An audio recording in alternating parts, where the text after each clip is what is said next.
Assalamualaikum warahmatullahi wabarakatuh. Halo semua, kenalin nama aku Amelia Dwi Nur Aziza dengan NIM 21090966014. Di video kali ini, aku akan menjelaskan tentang wawasan yang aku dapat mengenai arsitektur.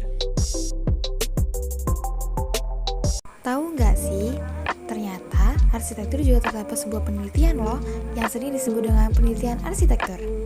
Penelitian ini diartikan sebagai suatu kegiatan penyidikan, pemeriksaan, atau eksperimen yang dilakukan dengan sungguh-sungguh untuk menentukan dan menafsirkan fakta atau merevisi teori atau dalil yang ada.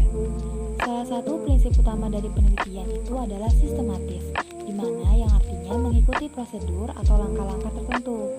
Dalam melakukan penelitian, prosedur itu sangat penting karena akan menentukan alur berpikir yang konstruktif dan teratur. Tidak hanya ada penelitian arsitektur, tetapi di arsitektur juga terdapat aspek-aspek. Perilaku manusia.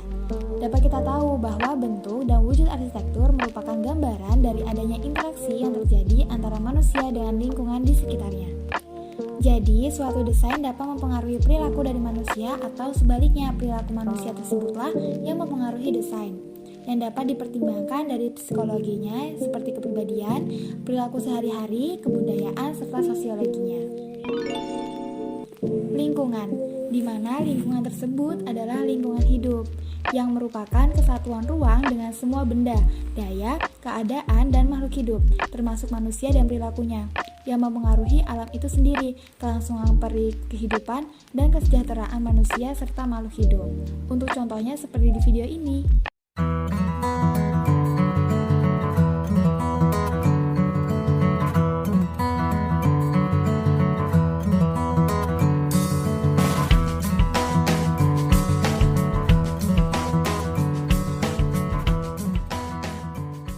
Aspek lingkungan dalam arsitektur ini harus diperhatikan atau dipertimbangkan dengan sebaik mungkin agar tidak terjadi kerusakan lingkungan tersebut, baik kerusakan faktor alam maupun faktor dari manusia itu sendiri.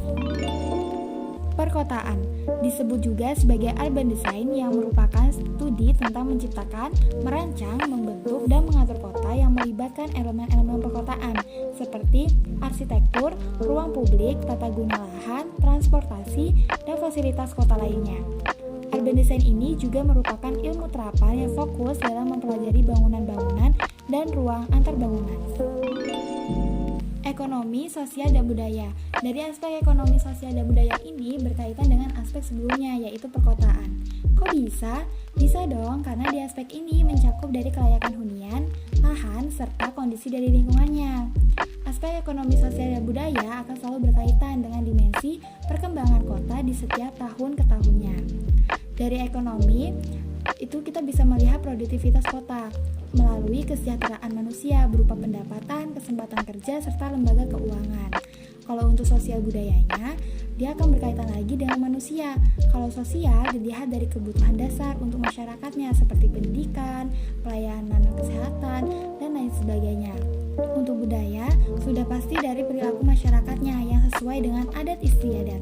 Kemudian ada lagi nih tambahan satu, yaitu spasial, fisik, lingkungan, yang menyangkut dari adanya lahan, transportasi, serta keadaan lingkungan, dari air, sampah, limbah, dan lain-lain.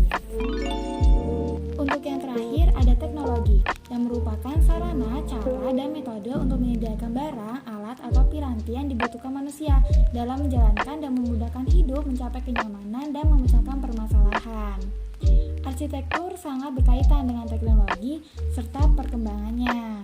Berupa teknologi struktur, ada teknologi material dan konstruksi, teknologi utilitas bangunan, teknologi kenyamanan bangunan, teknologi gambar arsitektur, teknologi informasi perancangan, dan teknologi bangunan cerdas. Sekian penjelasan yang dapat saya sampaikan, semoga bermanfaat dan mohon maaf jika ada salah kata. Wassalamualaikum warahmatullahi wabarakatuh, sampai bertemu kembali.